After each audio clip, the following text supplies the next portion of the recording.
Arratsaldeon, muy buenas tardes, bienvenidos y bienvenidas a las tardes de Tele7. Hoy jueves 15 de enero, esta jornada así como tan extraña, con bueno, mucho viento durante toda la jornada, sobre todo por la mañana, con incluso un poquito de sol, pero ya casi con lluvias. Nos están viendo en directo y madre mía, ese frente que amenaza con chafarnos un poco el finde, pero no se preocupen, que nosotros les vamos a contar muchas cosas. Mañana tenemos la agenda cultural, hoy también vamos a hablar con muchos invitados e invitadas, así que nada, el mal tiempo, buena cara. Y también mucha información, empezando con el programa con imágenes de la jornada. Agentes de la Policía Nacional, en una operación conjunta con Guardia Civil y Agencia Tributaria, han llevado a cabo una investigación que ha culminado con la desarticulación de tres organizaciones, criminales vinculadas con el Balkan Cartel, que trabajaban de manera coordinada. Ha sido desmantelada toda la infraestructura que utilizaban para la introducción de grandes cantidades de cocaína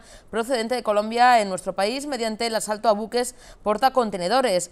Se ha detenido a 30 personas y se han realizado 19 registros, los que se han intervenido más de 2.400 kilos de cocaína y varias armas de guerra. Han sido detenidas, como decimos, estas 30 personas y bueno, pues además en los registros se han intervenido, además de los de casi 2.500 kilos de cocaína, alrededor de 100.000 euros en efectivo, joyas y relojes por valor de 100.000 euros, 8 vehículos de alta gama, armas de guerra, como decíamos, más de 200 garrafas de gasolina y diversos equipos náuticos y escalas utilizadas para los asaltos, así como dispositivos de geolocalización. También se han bloqueado activos inmobiliarios por valor de casi 5 millones de euros y 4 monederos virtuales de criptomonedas. Tras la aprehensión, como decimos, en este caso de la cocaína en el interior de un vehículo en la localidad malagueña de Mijas, ya en octubre del año 2024, dio comienzo esta investigación en la que los agentes pudieron conocer la existencia de estas tres organizaciones criminales dedicadas a la introducción de la droga en nuestro país. Una de ellas, vinculada al Balkan Cartel, y era propietaria de la droga, y otra formada por personas de origen colombiano que operaban tanto en su país de origen como en el Estado español, para introducir los alujos de cocaína en contenedores marítimos transportados a bordo de buques portacontenedores. Recurrían a la técnica de los micos. Se trata de una forma de tráfico de drogas que consiste en utilizar a jóvenes que sean buenos nadadores y de familias de pocos recursos para que carguen el estupefaciente en las embarcaciones que se encuentran en alta mar. Posteriormente, miembros de esa misma organización se desplazan al Estado con la intención de asaltar los contenedores, interceptando los buques antes de su llegada al estrecho de Gibraltar. Para ello contaban con la infraestructura logística proporcionada por esa tercera organización criminal asentada en el campo de Gibraltar. Como decimos, a mediados de el año 2025, la tripulación de un buque con destino al puerto de Cádiz avisó al Servicio de Salvamento Marítimo ante la presencia de polizones en la cubierta, llegando a la incautación de más de 1.300 kilos de cocaína ocultos en un contenedor. Bueno, como decimos, el modus operandi, pues bastante, la verdad es que se la juegan y cada vez utilizan maneras más que ponen en riesgo incluso la vida, como decimos, de estos jóvenes, una técnica de los micos para poder introducir grandes cantidades de droga, en este caso de cocaína. Como decimos, bueno, pues en contenedores, asaltando, ¿no?, esos portacontenedores. Y bueno, son tres organizaciones vinculadas con un cártel muy conocido, el Balkan Cartel, para introducir cocaína en nuestro país, en nuestro territorio. Como decimos, se ha intervenido dinero, joyas, coches de alta gama y más, y bueno, 30 personas que han sido detenidas. Bueno, y imágenes mucho más agradables, bueno, agradables, no, para el astronauta, no, porque, bueno, pues ha sido una, vamos a decir, salida un poco, entre comillas, forzosa, porque el astronauta de la NASA, enfermo, que ha regresado anticipadamente de la estación espacial y va a pasar, además, esta noche hospitalizado. Afirman que es un problema médico grave, pero que se encuentra bien y con buen ánimo. Como decimos, bueno, pues este astronauta, quejado por un problema de salud que no se ha llegado a especificar, ya está en tierra para poder ser trasladado, bueno, pues al centro médico. Ha regresado de forma anticipada una semana después de que la Agencia Espacial de Estados Unidos informara de que uno de sus tripulantes padecía un problema médico. Por primera vez en la historia de la exploración espacial se ha decidido evacuar a un astronauta por cuestiones de salud, pero por razones de privacidad no han revelado si hay dos nombres que se barajan, si el afectado es un hombre o una mujer. Los dos únicos astronautas de la NASA americanos, se baraja Mike Fink y Zena Karman. Creo que al final es Mike Fink. Se ha tomado esta decisión porque se trata de una condición médica, afirman, grave, pero el astronauta afectado se encuentra bien y con buen ánimo. Como decimos, ahora ya, un poquito repasando la información, es este astronauta, Mike Fink, y que es el amerizaje en el Pacífico, es así como se denomina, frente a la costa de San Diego, en California, con, como decimos, para ser tratado. Ahí estamos viendo imágenes bastante impactantes y que tienen la novedad porque nunca antes se habían realizado este amerizaje, se había evacuado a un astronauta solo, es decir, sí que con el resto del equipo y demás, pero en este caso, de manera anticipada para ser tratado por ese problema de salud. Así que son imágenes bastante llamativas. Fue, como decimos, ayer por la noche, el personal de apoyo de la NASA y SpaceX recuperan esa cápsula Crew Dragon para rescatar, como decimos, a esa persona que necesita atención médica. Este astronauta, había dudas, pero es Mike Fink el que va a ser, está siendo ya tratado. Venimos de nuevo a nuestro territorio, en concreto a Euskadi, porque la portavoz del Gobierno vasco y consejera de Gobernanza, Administración Digital y Autogobierno, María Guarrechena, ha comparecido esta misma mañana ante los medios de comunicación para anunciar la decisión del Gobierno vasco de participar mañana viernes en la Comisión Mixta de Transferencias, como decimos, mañana en Madrid a partir de las 10:30. Se han acordado las 5 materias que van a ir mañana a esa Comisión Mixta de Transferencias. Se va a respetar lo que pedía, dice el Gobierno vasco, y el acuerdo que ya estaba firmado el pasado 15 de julio, pero sí que la portavoz Guarrechena pide al Gobierno central, ya se lo explica, mayor seriedad. Han trabajado a contrarreloj, incluso hablando casi antes, minutos antes de la comparecencia, de la rueda de prensa, con lo cual pide esa seriedad y que no sea algo todo tan precipitado. Mañana a partir de las 10:30 esa reunión, y hoy ha avanzado algunos detalles, lo que ha podido contar María Guarrechena. Les anunciamos que finalmente mañana se celebrará la Comisión Mixta de Transferencias a las 10:30 de la mañana en Madrid. Finalmente se han acordado las 5 materias que van a ir mañana a Comisión Mixta de Transferencias. Se va a respetar lo que pedía el Gobierno vasco, se va a respetar el acuerdo que ya teníamos firmado en Comisión de Cooperación el 15 de julio. Y lo que sí le pedimos al Gobierno de España es que para seguir avanzando en las negociaciones que tenemos en las materias pendientes, que desde luego no puede ser esta la dinámica, porque como decíamos, el acuerdo lo acabamos de tomar hace 10 minutos, acaban de cerrar el acuerdo nuestras haciendas, estuvimos hasta ayer a última hora de la noche todavía intercambiándonos textos en diferentes materias, no solo en una, sino en diferentes materias. Hoy por la mañana, desde primera hora, seguíamos trabajando.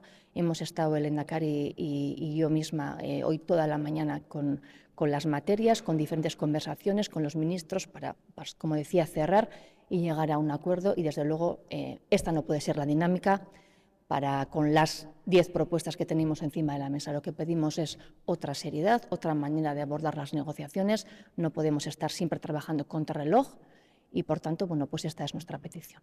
Pues yo creo que remar todos en la misma dirección para que Euskadi tenga lo que es suyo, pues siempre es una noticia y todo es positivo, ¿no? Estamos hablando de 5 competencias que son nuestras, que son de la Casa Vasca, que lo que hacemos es,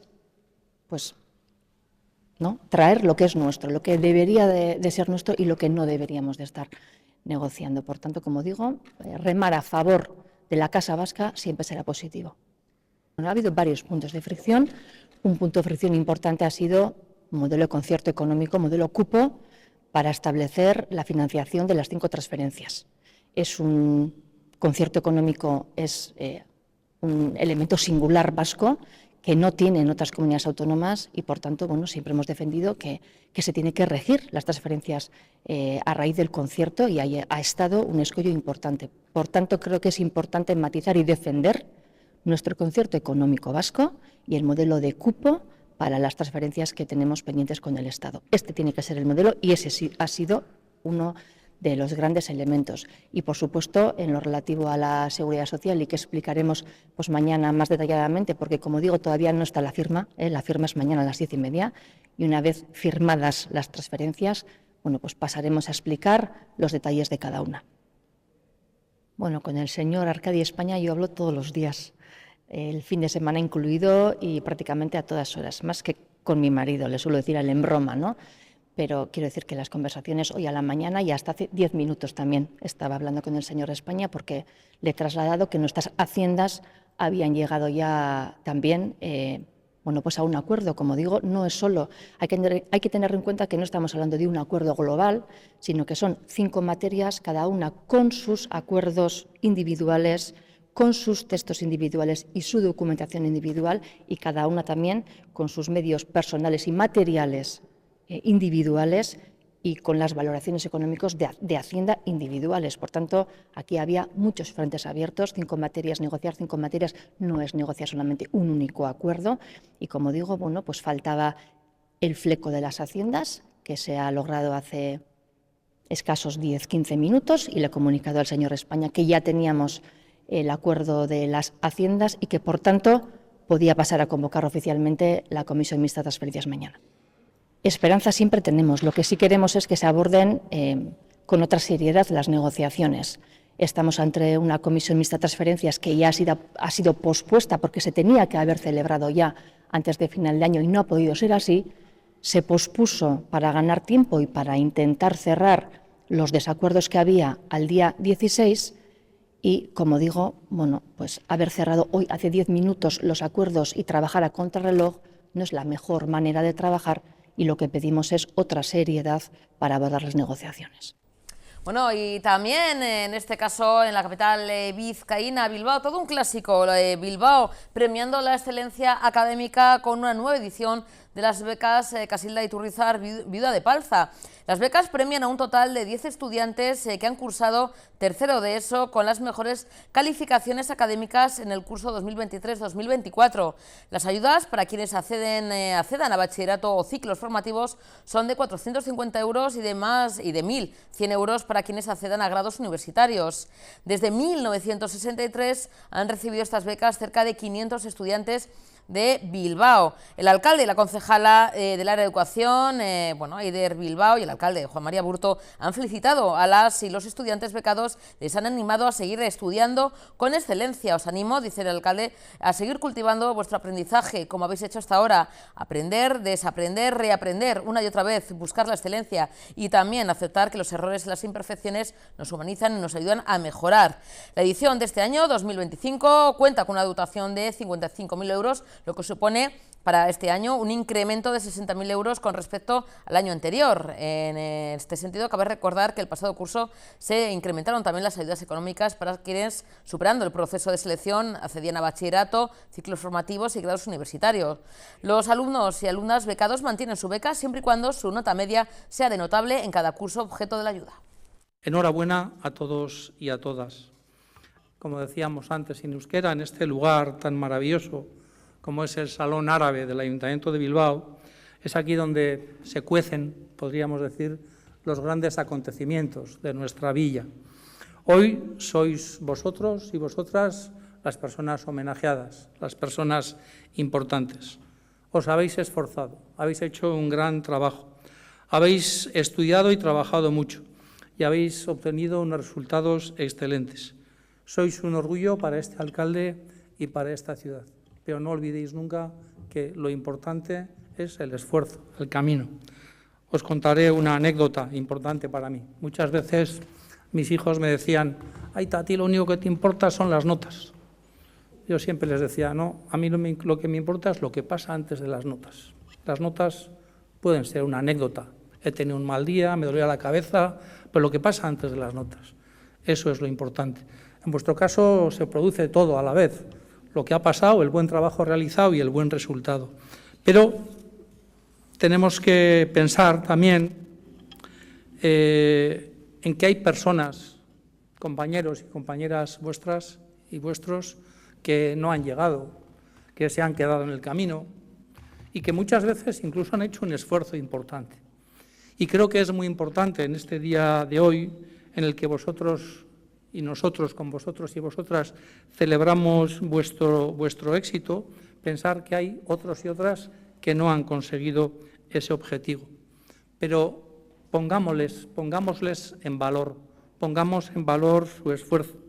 Y por eso recalco que es importante que seáis modelo a seguir de estudiantes bien preparados, bien preparadas. Pero debéis serlo también como personas con valores. Ayudar, comprender, apoyar, ser solidarios con vuestros compañeros y compañeras son auténticos valores fundamentales en vuestras ikastolas, escuelas o colegios.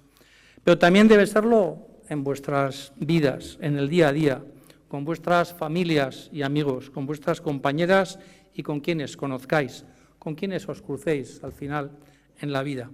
En Bilbao queremos jóvenes como vosotros y vosotras, con talento y con valores, que encontréis en esta villa las oportunidades para desarrollar sus competencias, vuestras competencias profesionales. Y muchas veces, si hay que salir, se sale, no pasa nada, es bueno salir, pero siempre que el viaje sea de ida y vuelta. Y para eso tenemos que daros también esas oportunidades.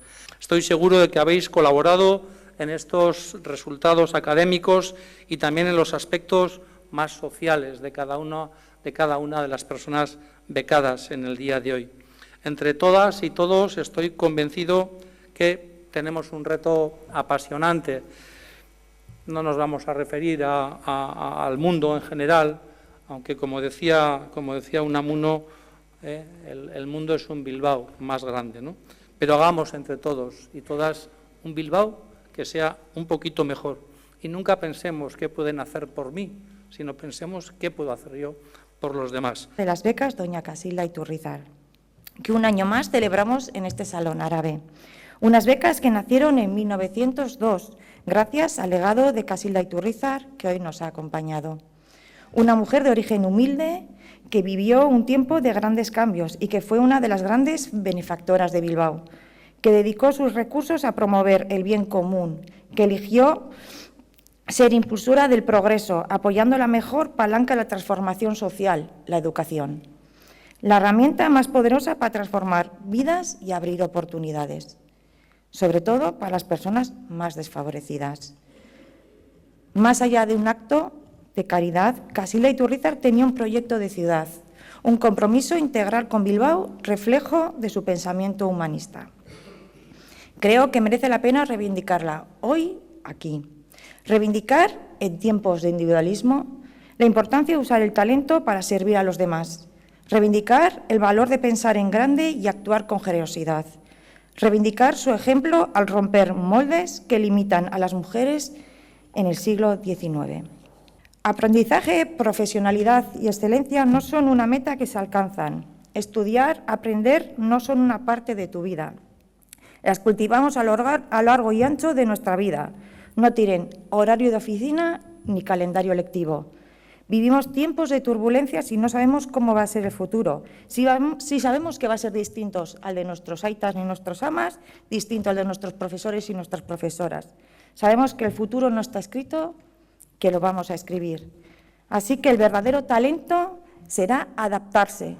Nuestra contribución a ese futuro no va a depender tanto de lo que podáis aportar hoy, sino de lo que alcanzaréis mañana. Aprender, desaprender y reaprender. Esa será nuestra tarea, todo el tiempo y todo el rato. En lugar de ensalzar la perfección, deberíamos redescubrir el valor del error como espacio de aprendizaje, de la imperfección como motor de creatividad y de la autenticidad como el verdadero núcleo de nuestras relaciones y proyectos. Quizás ha llegado el momento de aceptarnos con más comprensión hasta indulgencia y aceptar que los errores y las imperfecciones nos humanizan. Excelencia también es esto, no es perfeccionismo, es lo que haces en los próximos 5 minutos, aquí y ahora. Es un camino y no una cima a alcanzar. Bueno, y en esta ocasión, y de nuevo darles las gracias porque vengan al programa Las Tardes de Tele7, dos personas muy queridas. Es que queremos mucho a los miembros de la Asociación Visiraun, la Asociación de Personas Afectadas por el Suicidio de un Ser Querido. Un espacio que nació pues de ese dolor por la pérdida de un familiar, de un ser querido, pero que ha ido evolucionando y con el tiempo se ha convertido en un lugar de apoyo, de acompañamiento, de lucha contra el silencio, que lo hemos comentado aquí en otras ocasiones, que rodea al suicidio, ¿no?, en nuestra sociedad. Incluso, lo hemos comentado, como decimos en más ocasiones, los medios de comunicación no podemos o nos ponen trabas para hablar abiertamente de estos temas. Aquí en Tele7 lo contamos y además con una sensibilidad, espero, grande y con todo el respeto del mundo. Hace muy poquito han ofrecido, ¿no?, a toda la ciudadanía, y nosotros seguiremos viendo algún fragmento, un documental donde se cuentan esas experiencias, testimonios reales de personas que han pasado todo ese proceso, cómo lo llevan y cómo lo cuentan, para no solamente hablar del documental, sino seguir hablando de la asociación, la importancia de hablar de un tema que muchas veces decimos que es tabú en esta sociedad actual. Tenemos a dos representantes de Visiraun. Él es voluntario, médico voluntario de la asociación, Agustín Salazar. Agustín, buenas tardes. Hola, buenas tardes. Arratsaldeon, bienvenido. Bueno, y también representante, miembro de la Asociación Visiraun y además participante en el documental, Begoña Vesga. Begoña, buenas tardes. Buenas tardes. Arratsaldeon, arrastión.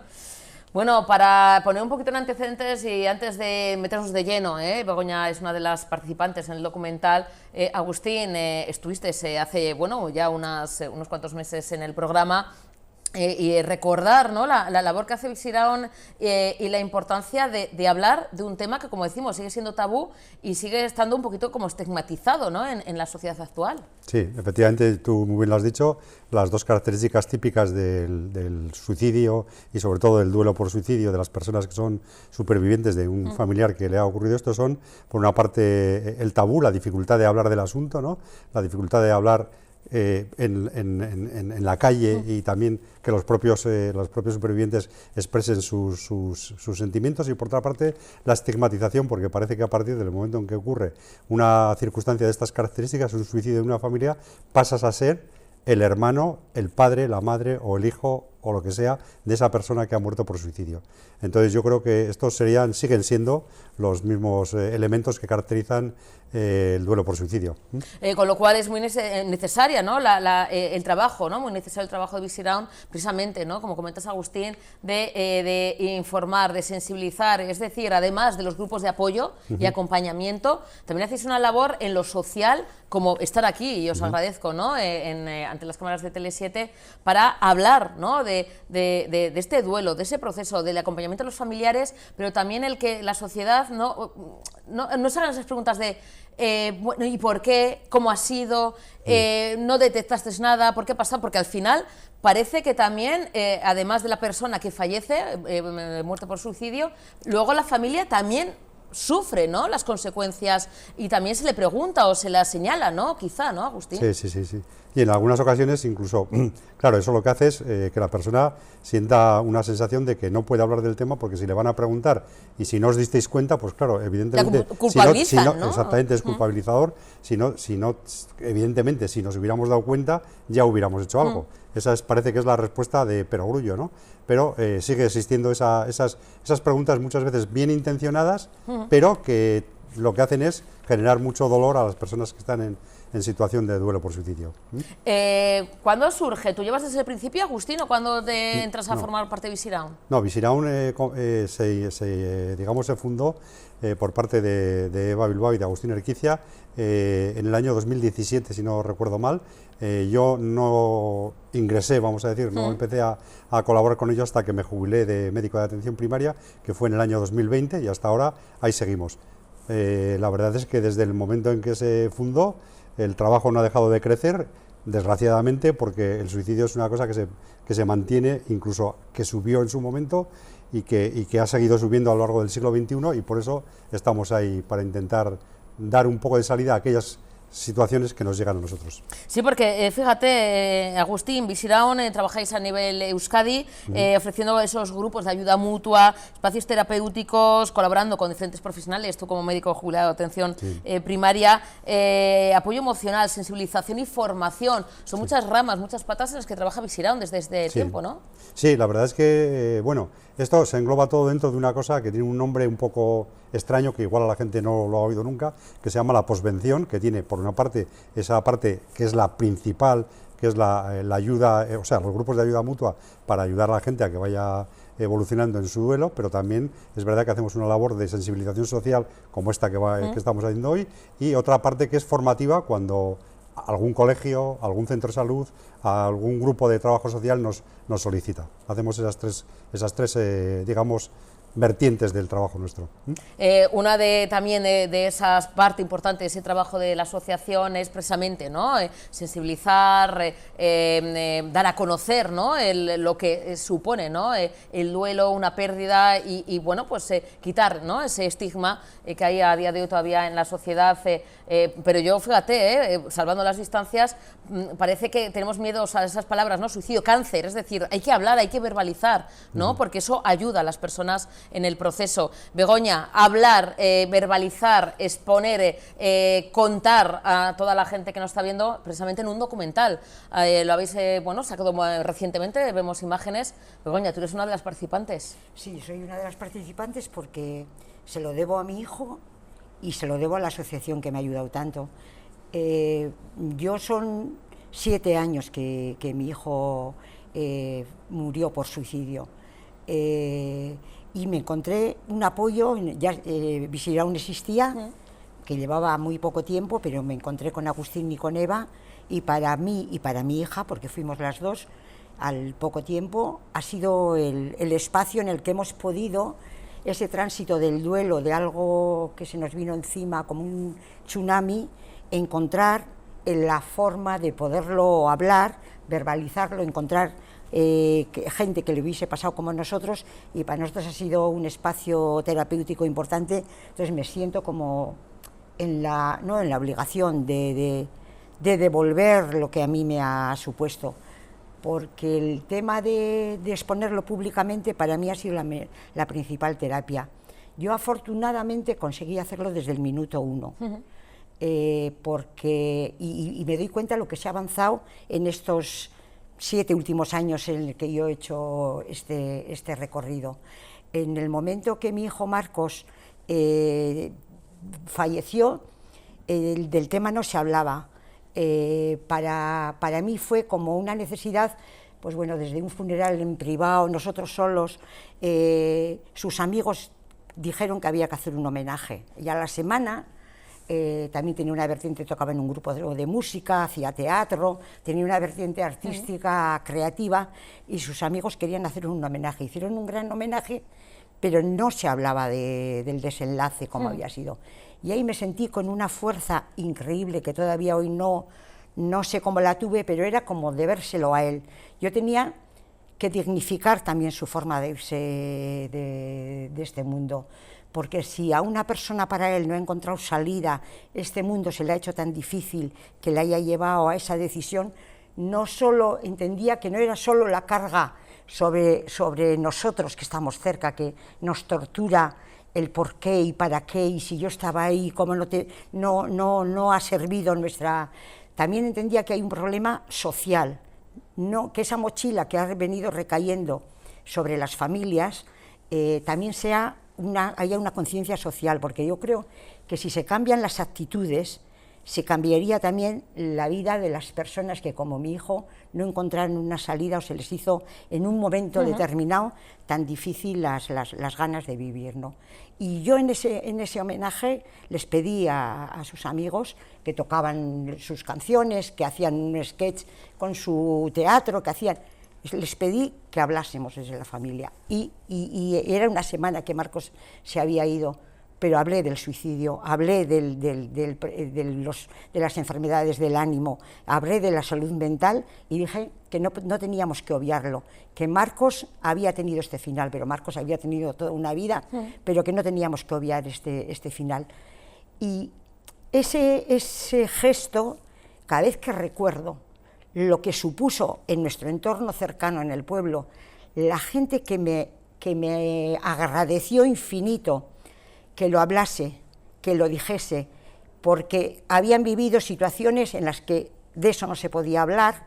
Entonces me expresaban, no, y no es una valentía. Yo siempre he planteado que eso no es una valentía. Yo me empecé a curar ese día en el que decidí que le debía a mi hijo que su vida había merecido la pena y que tenía que seguir, y que no podía obviar tampoco cómo había sido su sufrimiento para llevarle a un desenlace de ese tipo, y que me tendría que seguir considerando la mejor madre del mundo a pesar de que me hubiese pasado eso, porque sí se da lo que decía Agustín, esa es a la que se le suicidó un hijo, o sea, ese tipo de estigma, porque también... Sí, que las víctimas, las personas, ¿no?, que fallecen, pero luego eso, la familia, claro, ¿no?, que ven cómo se les pregunta y el por qué, cómo ha sido, no y al final, nada, ¿no?, dices, es estar aquí, estáis aquí, pero vosotros también os sentís, ¿no?, en este caso con tu hija, como diciendo, madre mía, ¿no?, nos sentimos también víctimas, ¿no? Sí, sí, porque lo primero es que te torturas tú, te cuestionas tú, pero si hay un cuestionamiento social,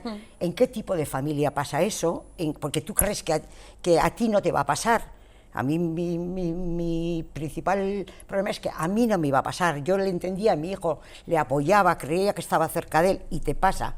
Y crees que solo pasa en situaciones desestructuradas, pues no, nos pasa a cualquiera, nos pasa a todo el mundo, y eso en Visirán lo hemos visto, nos encontramos gentes de todo tipo.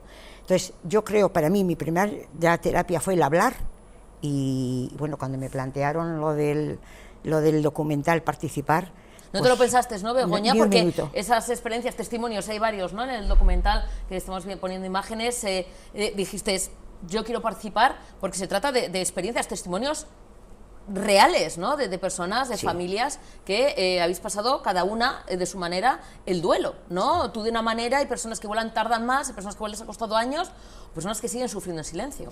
Y que tenemos que romper el tabú, que ni somos bichos raros a quienes nos haya pasado que un ser querido cercano a nosotros ha tenido un desenlace de este tipo, porque vamos, si hay alguien que tiene enfermedades coronarias, hay un desenlace con un infarto y hablábamos tranquilamente, pero cuando hay un desenlace que tiene que ver con las emociones, con las situaciones de ese tema, no se habla. Bueno, yo estoy notando mucho cambio, del hablar de salud mental, del hablar del ¿Está suicidio. evolucionando, está cambiando desde hace esos 7 años, Mi Begoña, percepción es que Agustín, sí. ¿no?, desde que surge Visirán, hay una pequeña, ¿no?, hay esa evolución de que se habla más de salud mental?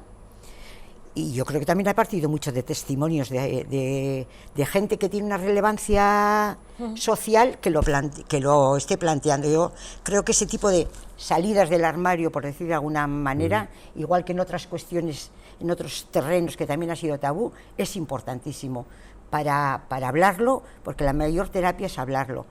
Para quien sufre unas situaciones de depresión o de dolor emocional, y para los entornos que hemos sufrido un desenlace de este tipo, el hablarlo, el no sentirnos avergonzados porque sí se puede dar, hay como un juicio social a quien nos haya pasado esto, algo habría, algo pasaría, entonces eso lo tenemos que romper, ¿no? Pero yo sí que creo que efectivamente hay un cambio en estos años que yo me he acercado a este tema, desde que empecé hasta ahora, en el enfoque, tanto en los medios de comunicación, siempre nos gustaría que hubiera más reportajes, que hubiera más entrevistas, etcétera, pero yo creo que sí que existe una cierta evolución, aunque sí nos gustaría que hubiera todavía más evolución. Entonces yo creo que eso es verdad, es así, ¿eh? Es Todavía así. hay muchos, Luego, queda mucho por hacer, esos desafíos a los que se enfrenta no solamente Visirán, no, sino las familias, ¿no? Sí. Hablando de muertes por suicidio.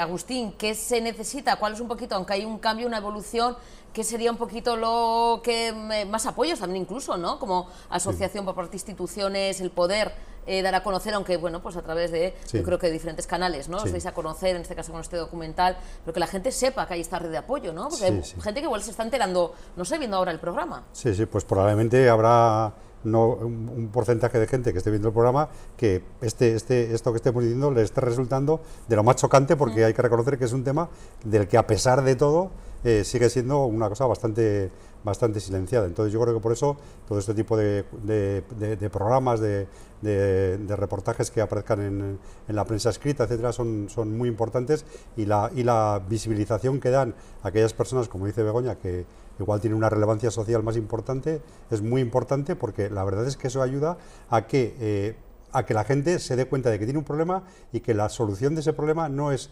ocultarlo, sino hablarlo, porque empezar a hablar del asunto es empezar a tratar el problema. Reconocer que uno tiene un problema es el primer paso para empezar a poderlo abordar, ¿no? El proceso a la hora de hacer el documental, Begoña, costó, hubo momentos, me imagino, también duros y complicados, y un poquito los objetivos que queréis transmitir en este documental, como decimos, que vamos emitiendo, que está, ¿no?, para que la gente también lo pueda ver a través de YouTube y demás. ¿Cómo fue el proceso para vosotras, para las familias, ¿no?, de hacerlo, de quizá, ¿no?, compartir experiencias? No sé si os conocíais o no, los que salís en el documental. La gente que salimos en el documental sí, porque somos de Visiraun, pero el proceso de hacerlo fue súper. Hay que agradecérselo a las 3 chicas que hicieron el documental, que lo hicieron además como un proyecto de estudio de la universidad. Y entonces yo creo que tocaron con mucho rigor, nos lo pusieron muy fácil a la gente que hemos participado.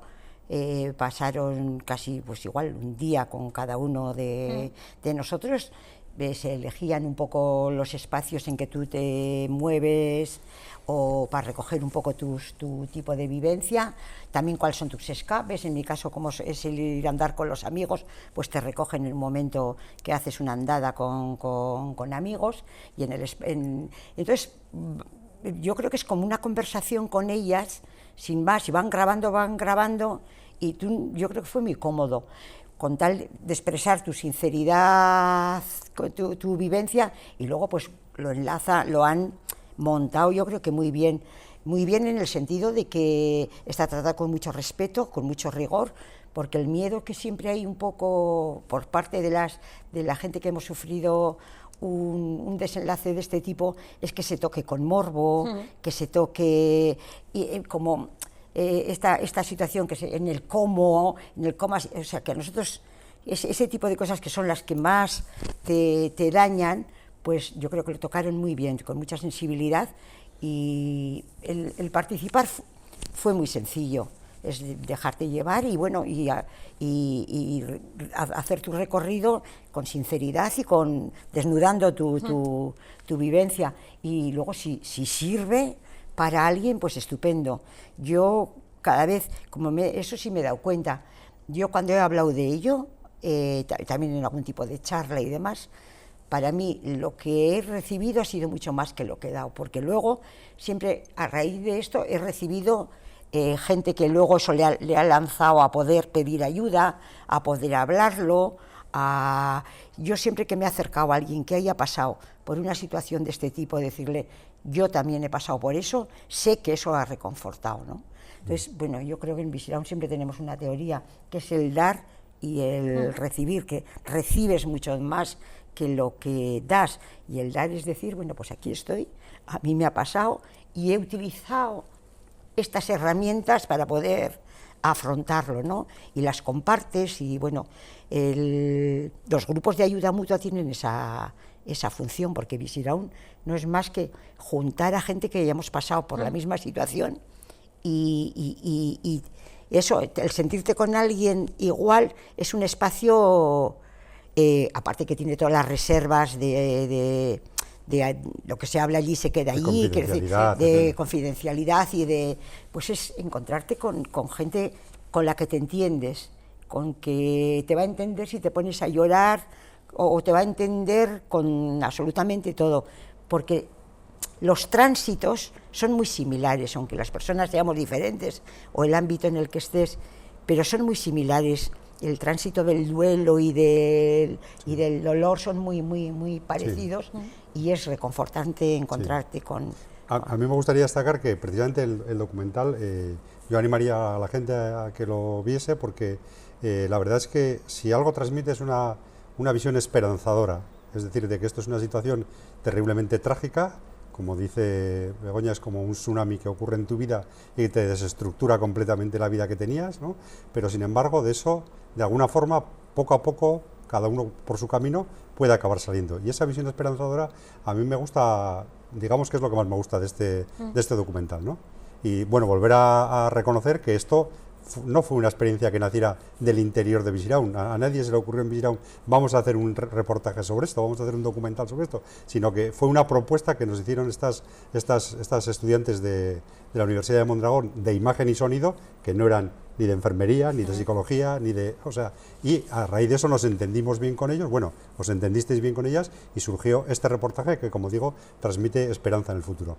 Pues Agustín, Begoña, para la gente que nos está viendo, además de que puedan ver el documental y que puedan conocer también de primera mano esos testimonios, un documental hecho con mucho cariño, como comentas, mucho respeto, cualquier duda, acercarse a Visiraun, Agustín, Begoña, porque, bueno, hay gente que decías que no es valentía, bueno, yo creo que sí es, bueno, tener arrojo, ¿no? De decir, oye, para adelante, pero hay gente que le cuesta más, Begoña y Agustín, hay gente que, bueno, pues quizá no sabe dónde acudir para orientación y apoyo, ahí está Visiraun, sí. Agustín, para que acuda, que hay gente que la va a escuchar, que no la va a juzgar, que la va a dar sus tiempos, que lamentablemente el suicidio no entiende ni de clases sociales ni de edades, vemos que el perfil es desde gente joven a gente más adulta, a gente mayor.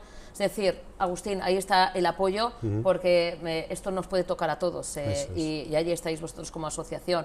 Así que, Begoña, Agustín, daros las gracias y espero que vengáis en más ocasiones, que tenéis aquí vuestra casa en Tele7, ya pues es un clásico. Muchísimas gracias. Siempre nos hemos sentido muy bien acogidos y bueno, siempre y cuando nos llaméis, aquí estaremos. Pues queda dicho, una vez placer, es que ricasco. Muchísimas gracias. Gracias, Begoña, gracias, Agustín. Bueno, y de nuestros amigos de Visiraun nos vamos al Congreso de los Diputados, porque la actualidad política pues también la tratamos en las tardes de Tele7. Hoy ha comparecido el ministro de Asuntos Exteriores, José Manuel Álvarez, para informar a los diferentes grupos políticos sobre la posición del gobierno estatal ante el grave ataque de Estados Unidos a Venezuela, vulnerando el derecho internacional y la soberanía del pueblo venezolano. Escuchamos a nuestros representantes en la Cámara Baja, empezamos por Euskal Herria Bildu, Jon Iñarritu, su diputado, uno de sus diputados, precisamente además Euskal Herria Bildu, que ha pedido, junto a Sumar, la comparecencia de Álvarez. Lo ocurrido en Venezuela, esa agresión, ese secuestro, no tienen un pase. Son una vulneración clara de los principios del derecho internacional, son inaceptables y creo que es importante denunciarlos. Yo creo que en esta ocasión, salvando las distancias del vocabulario, los matices, o quizás una demanda de mayor contundencia, estamos parcialmente de acuerdo en las medidas que están tomando ustedes ante la situación que se está dando. Ahora bien, hay cuestiones como la de la Unión Europea que creemos que no son aceptables. La tibieza, la timidez con la que está utilizando la Unión Europea para denunciar este hecho, creemos que no son aceptables y que España debería jugar un rol mayor. Porque no puede ser que la Unión Europea defienda el derecho internacional, los medios pacíficos, el multilateralismo, y ante una agresión clara, una vulneración clara del derecho internacional, no haya esa falta de valentía. De igual forma, decía antes que el objetivo claro de la agresión a Venezuela era hacerse con el botín del petróleo. Nos parece una vergüenza que una empresa como Repsol participe en esa reunión de piratas y corsarios para repartirse el botín. Y creemos que ante ello el Gobierno algo debería decir, algo. La empresa del IBEX, vulnerando los principios del derecho internacional y de la ética, algo deberían de decir. Desde Euskal Herria Bildu seguiremos defendiendo el multilateralismo, la paz, los medios pacíficos, el derecho internacional, pero además, ante estos tiempos oscuros, creemos que es importante señalar que hay alternativa. No podemos resignarnos a aceptar esto es lo que hay. No, creemos que hay que liderar un mensaje de esperanza y volver a decir que debe ser el derecho a autodeterminación, la soberanía de los pueblos, el respeto a esas normas, a ese sistema que se dotó el mundo tras la Segunda Guerra Mundial de reglas, porque si no, es la ley de la selva, es la ley del más fuerte y ante ello se darán situaciones peligrosas. Leía en la prensa que Dinamarca transmitía ayer a Moncloa que va a ser muy difícil evitar que Trump se quede Groenlandia. De igual forma, subtítulo, esa noticia es que el gobierno de Grecia también teme que Turquía aproveche para intentar anexionarse las islas del Egeo. Claro, a mí me venía una reflexión. Ahora que últimamente la prensa, especialmente de derechas, anuncia que Marruecos podría tener intenciones de quedarse con Ceuta y Melilla en base a operaciones híbridas tipo Marcha Verde, esto lo repiten continuamente, me venía a la cabeza que esto podría ocurrir si hay un Estado que se siente legitimado para hacerlo. Y en ese caso, ¿qué ocurriría? ¿Sería la OTAN y el artículo 4 los que intervendrían? Porque aquí viene otra reflexión. ¿Es el marco de la OTAN lo que garantiza el respeto de la defensa dentro de los países europeos y de España? Porque creo que ante esta situación ha quedado de manifiesto que el pueblo vasco acertó hace 40 años cuando se opuso a la integración en la alianza del Tratado del Atlántico Norte. Pero creo que en este momento, y a colación de la situación que se está dando de coerción, de amenaza sobre Groenlandia, de la que hablaré en la segunda intervención, creo que esto nos debe llevar a una reflexión, tanto dentro del Estado, dentro de España, pero también en la Unión Europea. No puede ser que el miembro más importante de esa alianza estratégica para la seguridad y la defensa sea la que está amenazando a un territorio de un Estado miembro de esa alianza. Es más, es que el tratado ni contempla que debería darse ante esa situación. Por lo cual creo que Europa, la Unión Europea, debe ser mayor de edad y empezar a tomar medidas en base a sus intereses, que puede que no sean coincidentes con los que se están llevando a cabo por el país gobernado por el señor Trump. E insisto, no nos resignamos a aceptar un mundo donde el autoritarismo, el militarismo, la amenaza rijan. Creemos que hay que dar esperanza y hay que decir que la paz, el multilateralismo, el derecho internacional y el respeto a los pueblos deben ser las bases con las que se debe regir el mundo. Bueno, y dentro de un ratito, a partir de las 7 de la tarde, en la Biblioteca Bidebarrieta de Bilbao, Karmele Jayo va a hacer la presentación de Corazón de Piedra, aunque ella es muy amorosa y compañera, con lo cual el título no tiene nada que ver con su persona. Karmele, buenas tardes, Arratsaldeon. Buenas tardes, Arratsaldeon. Bueno, Karmele, estás ya en, como se suele decir, nada, a puntito de esa presentación en Bidebarrieta, en un ratito. Corazón de Piedra no es una novela, no es una colección de relatos, pero sí son textos que hablan a corazón abierto de emociones. El título es como muy impactante porque hay veces que es mejor tener, no sé, el corazón de piedra para no sufrir tanto. Es lo que nos decían nuestras mamás, ¿no? Sí, así es como se inicia además el libro, contando como mi abuela decía que en este mundo es mejor tener un corazón de piedra, ¿no? Para no sufrir, ¿no? Con todo lo que ocurre en el mundo, y esto lo podemos trasladar al día de hoy más que nunca, ¿no? Tal y como está ahora mismo el mundo, ¿no? Pero bueno, creo que ese escudo que nos ponemos a veces, que deseando tener un corazón de piedra, ¿no? Yo por lo menos no he conseguido ponérmelo, y además tampoco deseo tenerlo, ¿no? Porque creo que con un corazón de piedra, bueno, puedes evitar dolores, pero también te pierdes muchas cosas, ¿no? Por ejemplo, la capacidad de ver la belleza, que también es parte de nuestra vida, ¿no? Sí, claro, eso es cierto, Karmele. Son una serie de relatos que incluyen este libro. Acaba de salir hace muy poquito, como hicimos en la presentación en Bidebarrieta. ¿Cómo fueron escritos? ¿Dónde? Porque también es importante el tener su tempo, sus momentos. ¿Cómo ha sido un poquito el proceso creativo de estas historias?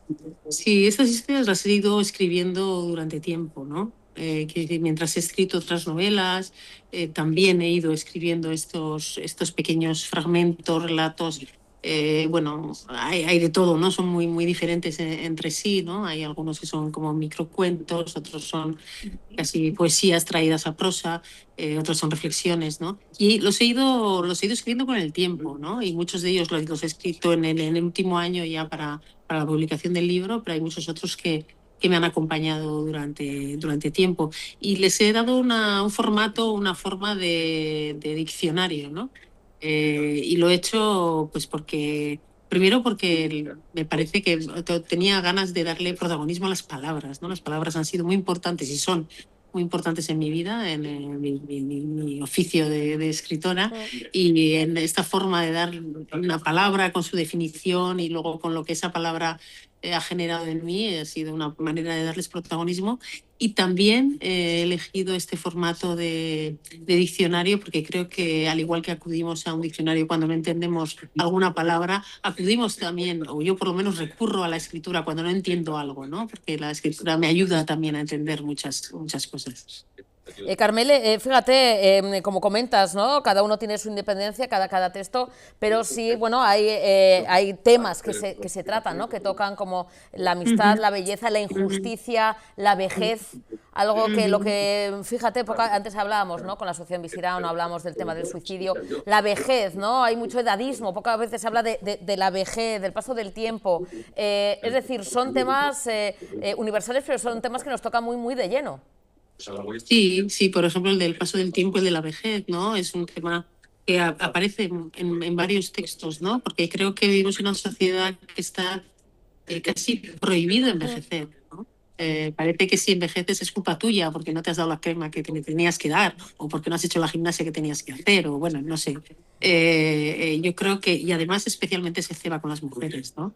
Yo creo que hay mujeres las mujeres a partir de una edad parece que desaparecen del mapa y es en el momento en que, bueno, quizás están en su plenitud, ¿no? Tanto intelectualmente como por experiencias de vida, etcétera, ¿no? Entonces yo creo que bueno, pues que hablo mucho de las personas mayores en el libro y también hablo de cómo esta sociedad bueno, pues no las tiene en cuenta, ¿no? Y creo que tendríamos que tenerlas más en cuenta. Bueno, también la injusticia, también muy presente en los tiempos actuales, ¿no, Carmele? Que lo vemos en nuestro día a día. La injusticia no solamente en lo global, en lo político, que también es lo que la gente está pensando, sino en la injusticia del día a día, ¿no? De a pie de calle. Sí, creo que vivimos en un mundo en el que cada vez más el dolor ajeno, más que dolor, es sobre todo ajeno, ¿no? O sea, que parece que los problemas de los demás no queremos que nos rocen, ¿no? En una sociedad cada vez más individualista, ¿no? Y yo creo que tenemos que recuperar ese sentido de comunidad, ¿no? No somos, o sea, somos parte de algo, ¿no? Y nos tiene que importar lo que le ocurre a los demás, ¿no? Y yo creo que este libro también hace pues un alegato por mirar alrededor y porque te interese y no te sea indiferente, ¿no? lo que le ocurre a otras personas, ¿no? Y bueno, tal y como está el mundo, yo creo que es algo muy actual en el sentido de que, bueno, hay muchas personas pasándolo muy mal en el mundo ahora mismo y no nos puede parecer algo, no lo podemos sentir como algo indiferente, ¿no?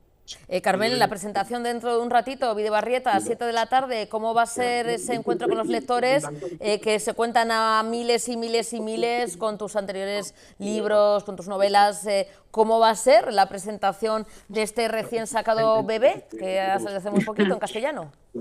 Bueno, conversaré con Chani Rodríguez y tengo la suerte de poder hoy estar con ella y yo creo que va a ser una conversación Hablaremos del libro, pero yo creo que vamos a hablar sobre todo de la vida, ¿no? Porque nos va a dar pie para hablar de muchos temas y sobre todo será pues una conversación entre dos escritoras y una conversación entre dos amigas también que hablan sobre la vida, ¿no? Qué bonito, y es importante cultivar la cultura, la literatura y la amistad, Carmele, pues en un ratito hacemos la invitación extensible a toda la gente que nos está siguiendo, que además disfrute del libro y que vaya a la presentación en un ratito en Bidebarrieta.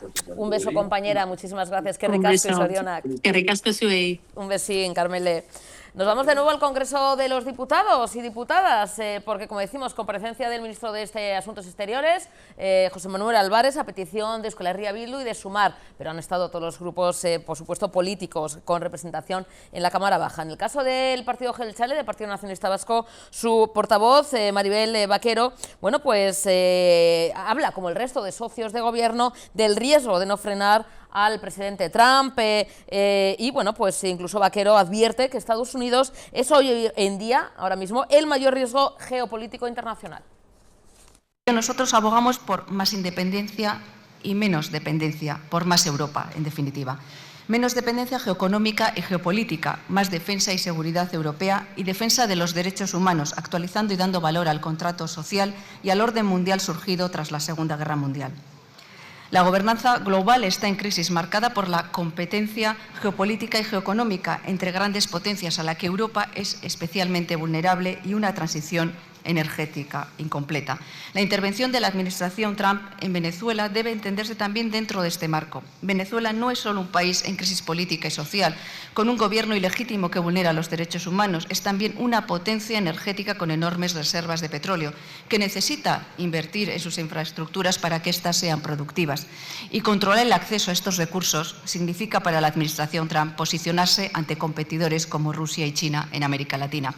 Pero el problema no reside únicamente en el objetivo político, sino en el método empleado para su consecución, actuando de forma unilateral, como ya se ha dicho aquí, utilizando más allá de la presión política y económica la militar, sin consenso multilateral, en contra del derecho internacional, en contra de la soberanía, la no intervención y la resolución pacífica de los conflictos.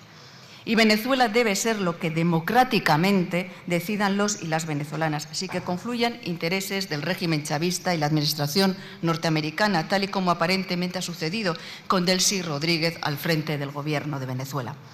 La insistencia de Trump de incorporar Groenlandia a Estados Unidos es un buen ejemplo de su visión del mundo. Para él no basta con ejercer el derecho estadounidense en virtud de un tratado de 1951 a reabrir las bases militares cerradas desde hace tiempo en esta enorme masa de tierra, que es una encrucijada de una importancia estratégica para las operaciones navales estadounidenses, europeas, chinas y rusas.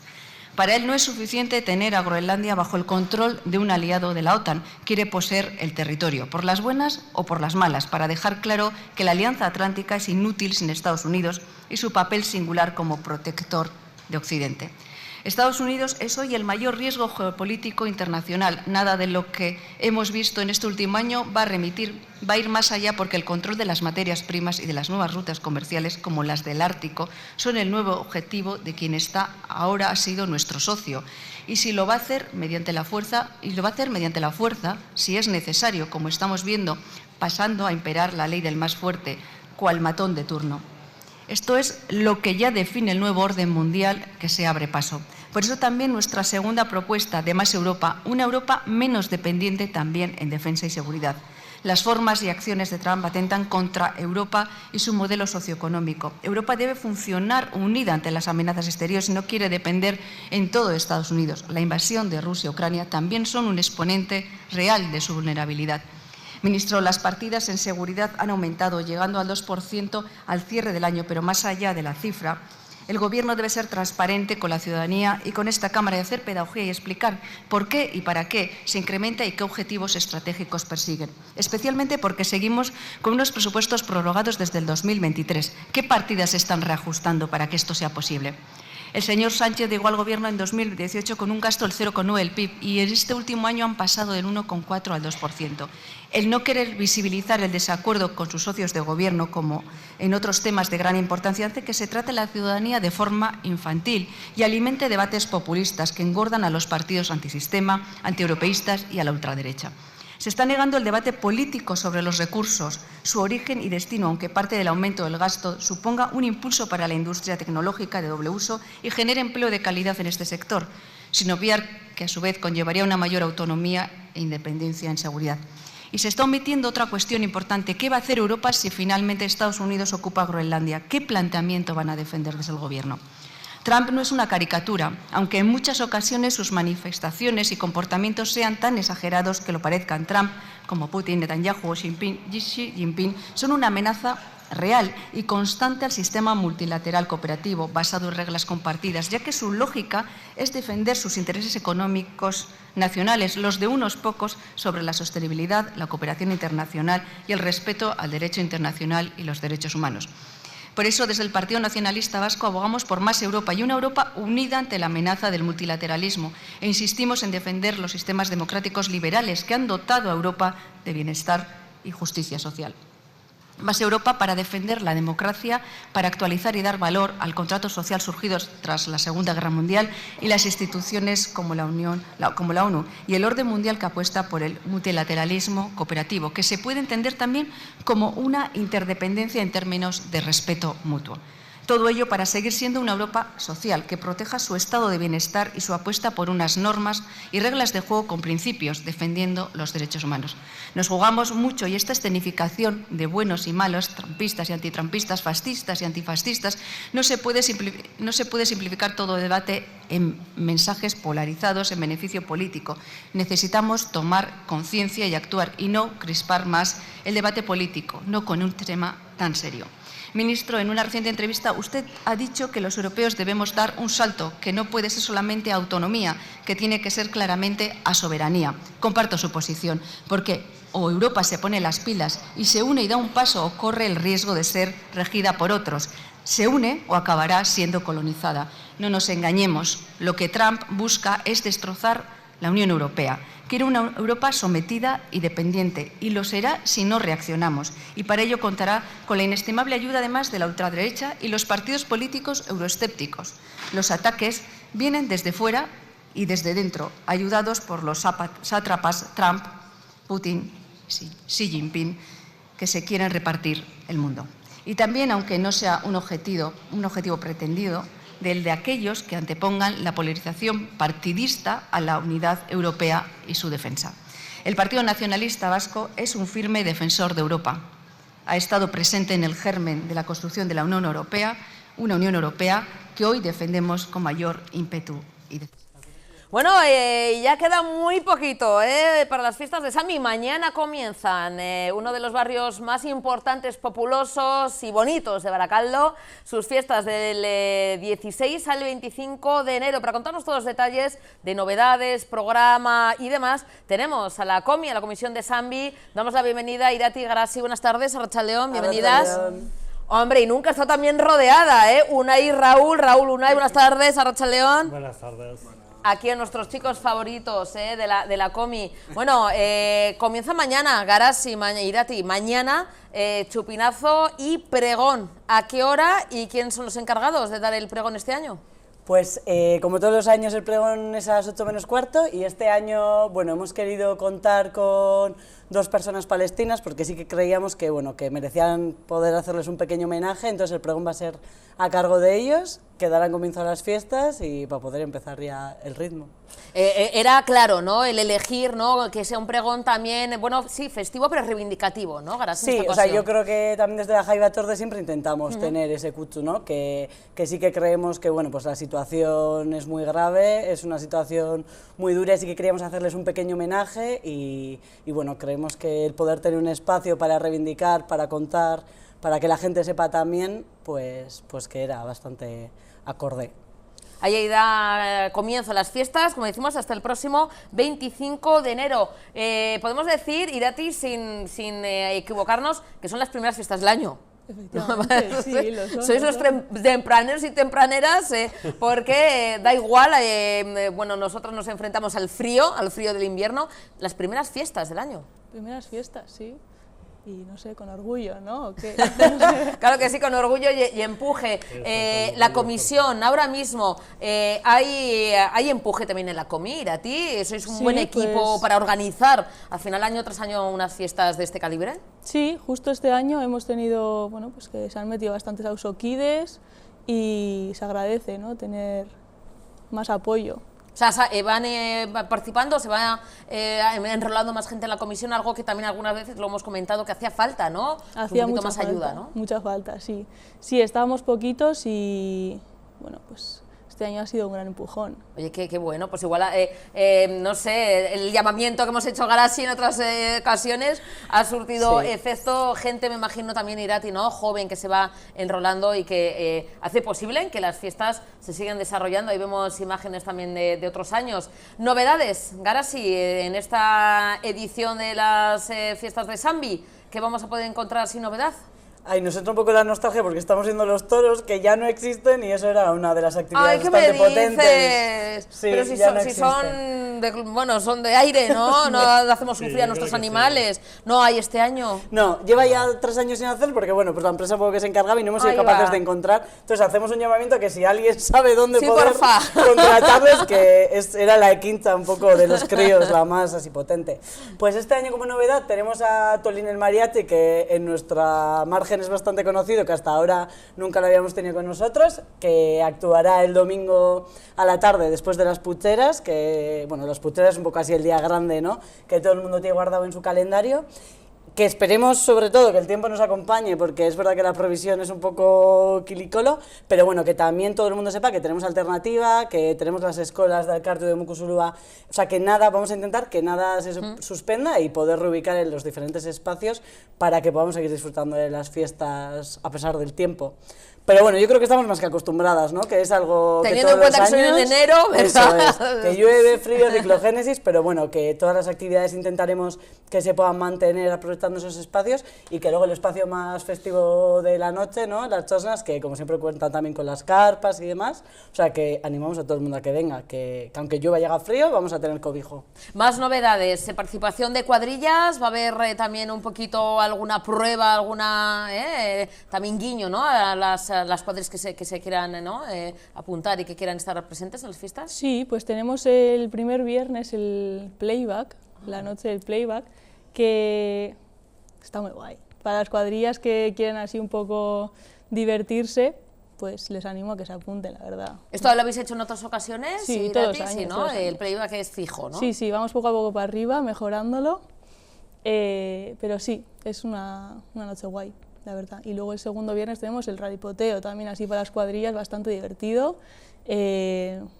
Coged el disfraz que queráis y nada, hacer las pruebas. Hacer pruebas, ¿no? Por los bares, sí, por el barrio y nada, a disfrutar. ¿Cuántas cuadrillas? ¿Hay buen volumen de cuadrillas en Sambi? Pues es muy difícil, o sea, no hemos contabilizado nunca, la verdad, pero sí, yo creo que el ralipoteo es algo que las cuadrillas animan, se disfrazan y son bastante participativas. Sí, esa es un poco también, yo creo, la esencia, ¿no? Que al final que también tenemos que tener muy claro que las fiestas son posibles, no solo porque la comisión de fiesta las lleva adelante, sino porque también las vecinas y vecinos participan, porque los comercios y hosteleros, que queremos darles millones de gracias, porque si no fuese por ellos también las fiestas no serían posibles, y porque, bueno, pues no, este sentimiento de comunidad y de barrio que ayuda a que las fiestas puedan hacerse y de una manera muy digna, creemos, ¿no? Más novedades, más cositas para destacar, Garasi, en Irati. El desafío igual. El desafío. Se han animado unas cuadrillas a hacer una especie de desafío el sábado a la mañana, creo que es a las 12, si no me equivoco. ¿Este sábado? Sí, el primer sábado.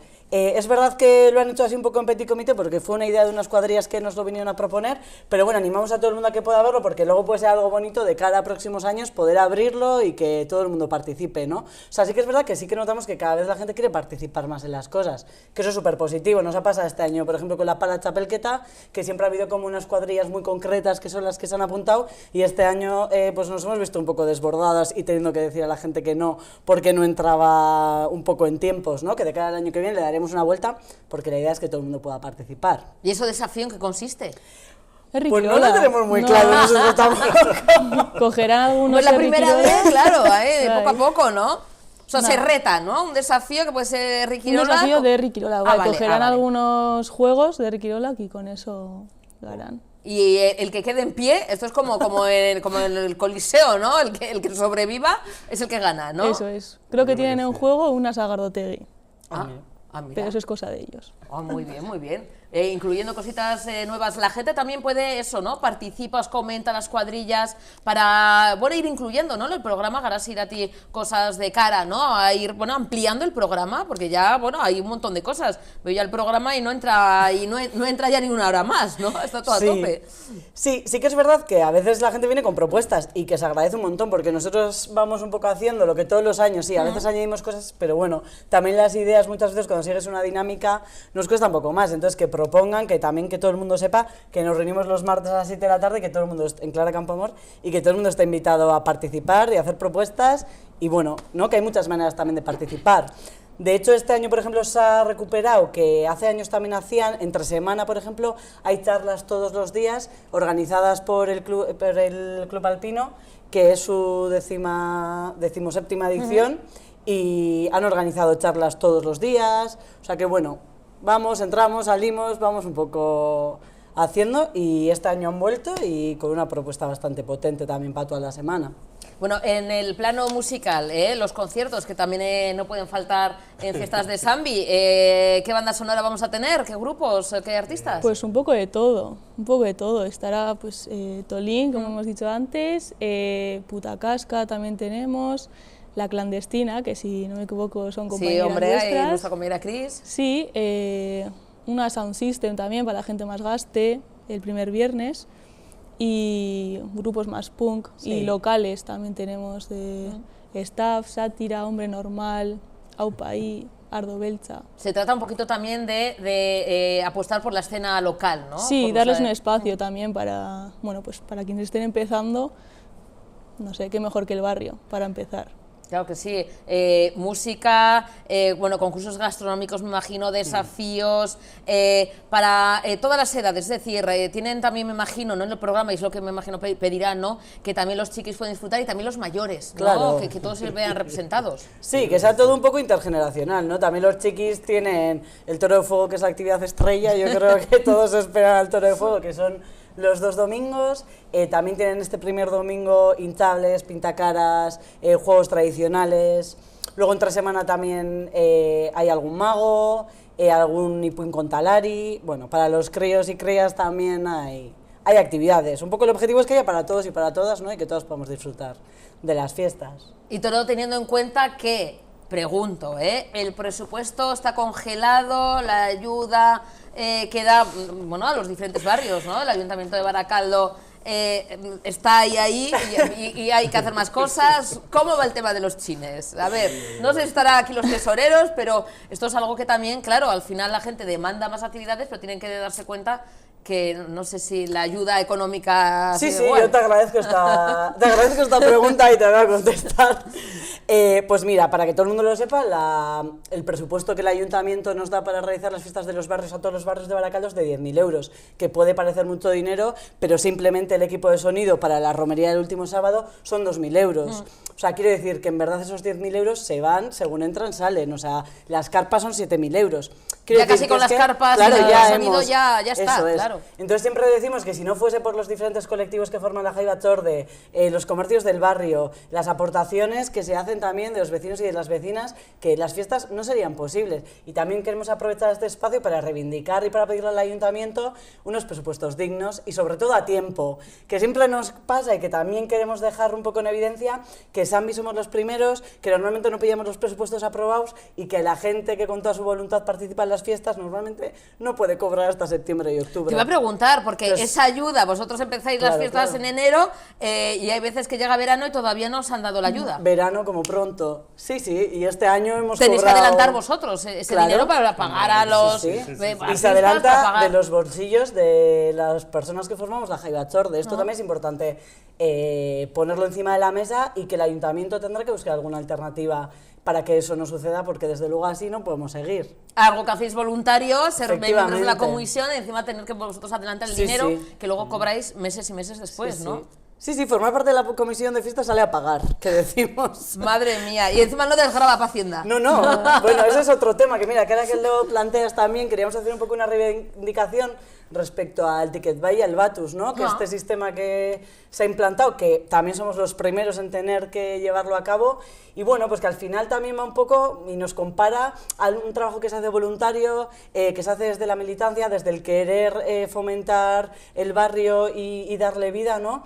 Y que se nos trate como si fuésemos empresas, que nosotros estamos aquí sin cobrar un duro, haciéndolo por y para el barrio, y que se nos trate como una empresa que tengamos que declarar, que tengamos que presentar, o sea, que no hay más que trabas, que en vez de facilitar, ¿no? Muchas veces son trabas, trabas y trabas. Sí, porque amenaza que el Ticket Buy todavía está en esta... Pero se va a implantar. Somos los primeros en tener que implantarlo. ¿Vosotros sois los primeros? Sí. Ay, además, claro, es que va pasando el tiempo, como... iba a ser, también las chosnas, ¿no? Esta Nagusia se plantaron, parece que se retrasó, pero ¿sois vosotros los primeros en este 2026? Y luego el mensaje que también queremos darnos, ojalá nos estén viendo desde la Diputación Foral de Vizcaya también. Que seguro que sí, que les llega. El dinero que se saca de una chosna sirve para subvencionar las diferentes actividades y que ni tan siquiera llega, ¿no? Entonces, que bueno, o sea, que eso es un dinero que se utiliza y que se reinvierte por y para el barrio, ¿no?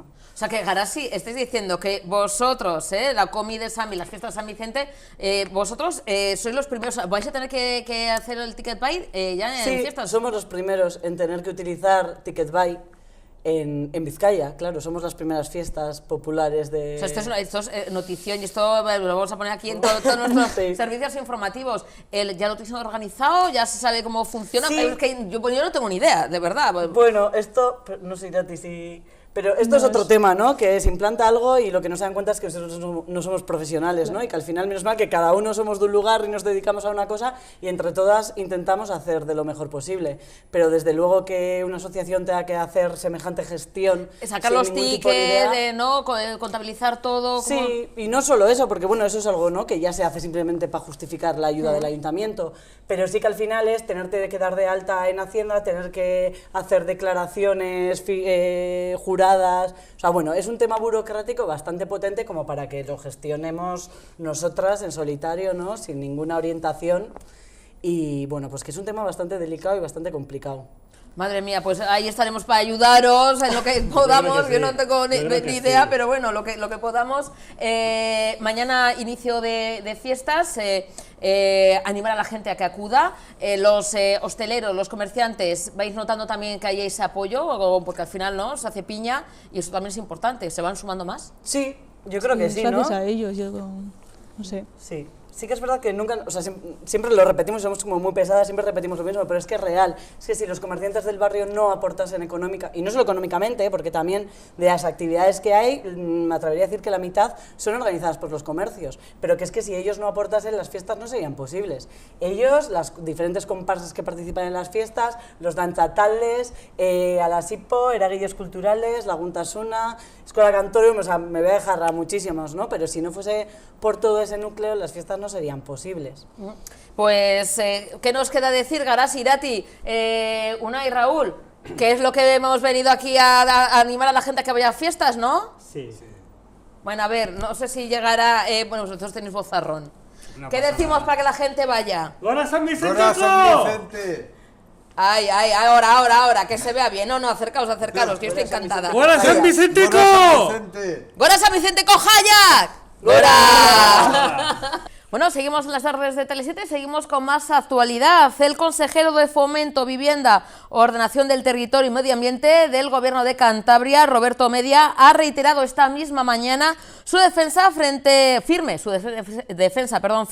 del tren Santander-Bilbao como una infraestructura estratégica e irrenunciable para la comunidad y también en el transporte de mercancías y pasajeros. Ya ha presentado también esta mañana las conclusiones de 2 informes técnicos y económicos elaborados, en este caso por la Universidad de Cantabria, que avalan la necesidad y rentabilidad de este proyecto y que, bueno, trasladarán hoy mismo al Ministerio de Transporte junto a las alegaciones que le Ejecutivo Autonómico presentará el estudio informativo. Tal y como explica el propio Media, los informes redactados por el Grupo de Investigación de Movilidad Sostenible y Ingeniería Ferroviaria y el Departamento de Economía de la Universidad de Cantabria incluyen conclusiones demoledoras y desmontan por completo el relato del Ministerio de Transportes del Gobierno Central para rechazar este tren y cuestionan de forma contundente las estimaciones de demanda, tanto de mercancías como de viajeros, y de rentabilidad fijadas en el documento. Unas conclusiones que ha afirmado demuestran que las decisiones que se han tomado hasta ahora no responden a criterios económicos, sino a criterios políticos, afirma,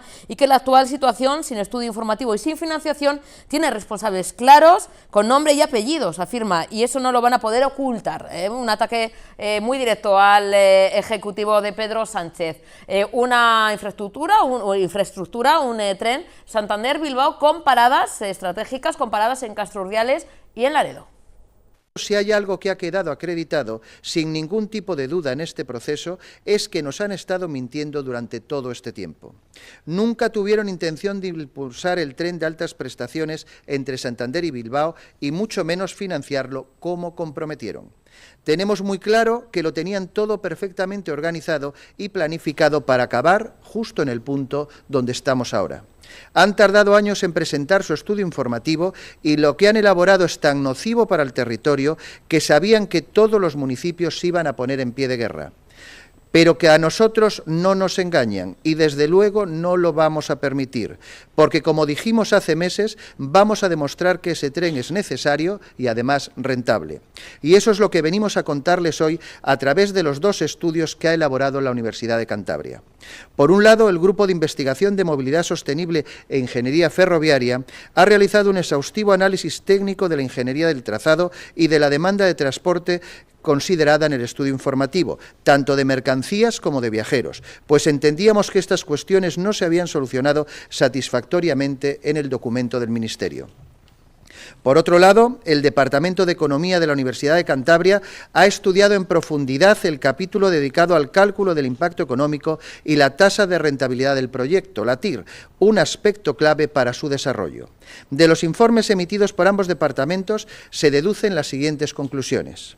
Primero, se pone de manifiesto que las estimaciones de demanda que se han hecho, asociadas al corredor ferroviario Santander-Bilbao, presentan desviaciones relevantes, lo que se comprueba al contrastarlas con datos actualizados y con modelos más realistas.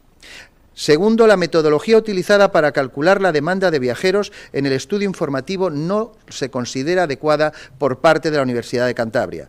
La estimación de la demanda prevista para los tráficos entre Santander, Laredo, Castrurdiales y Bilbao presenta desviaciones estructurales que afectan al resultado, habiéndose subestimado notablemente la demanda de uso del ferrocarril en todos sus trayectos. La demanda estimada por la Universidad de Cantabria es del doble de la que se había presentado en el estudio informativo. En tercer lugar, el estudio informativo también considera una demanda de mercancías para la línea Santander-Bilbao equivalente a 4 trenes semanales dentro de lo que denomina un escenario realista.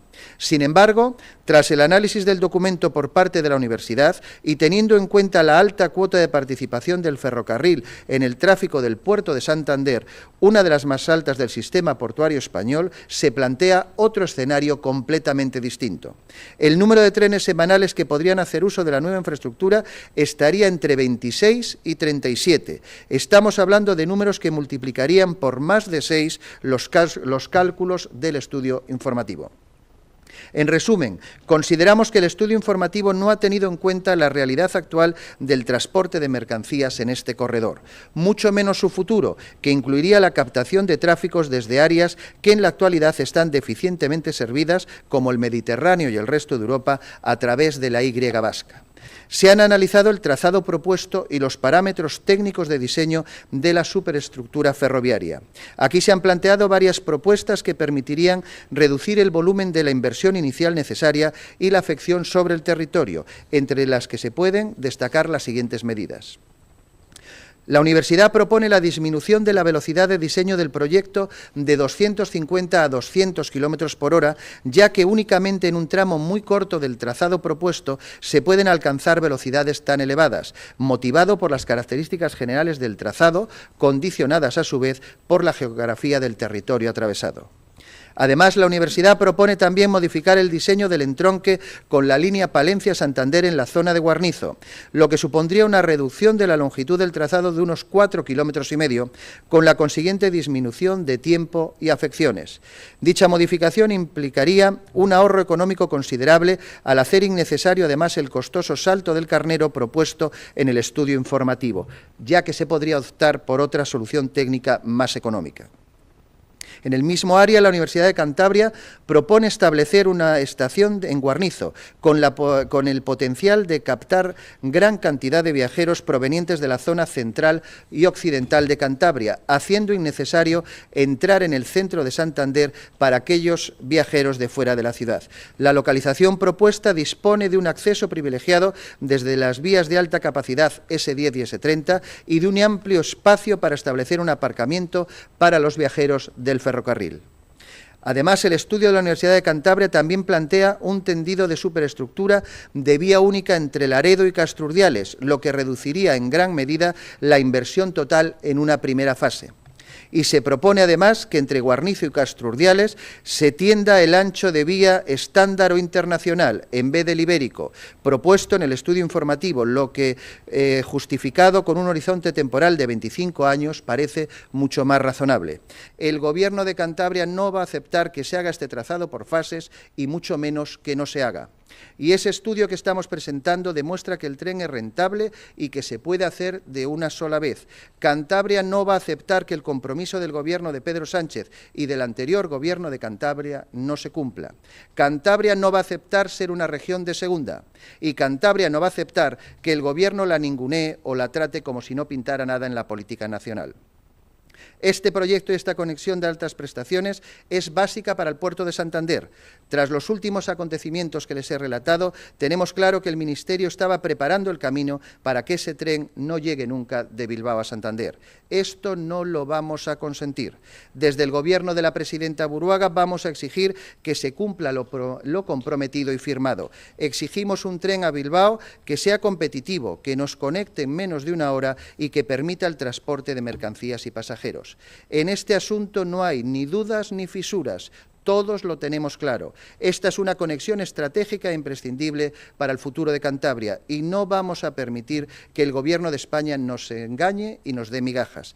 Queremos todas las inversiones ferroviarias desbloqueadas cuanto antes y queremos un tren de altas prestaciones para pasajeros y mercancías entre Santander y Bilbao con estaciones en Laredo y Castrurdiales financiado de forma íntegra por el Ministerio. Bueno, pues ya ven, en menos de una hora de Santander a Bilbao, de Bilbao a Santander, más claro el agua, según el consejero Roberto Media. Oye, y nosotros deseando, por supuesto, para poder tener esa conexión más directa con la vecina Cantabria. Nos tenemos que despedir, no tenemos más tiempo. Mañana volveremos con más información y más cositas que contarles en las tardes de Tele7. Un besito, Villararte, agur.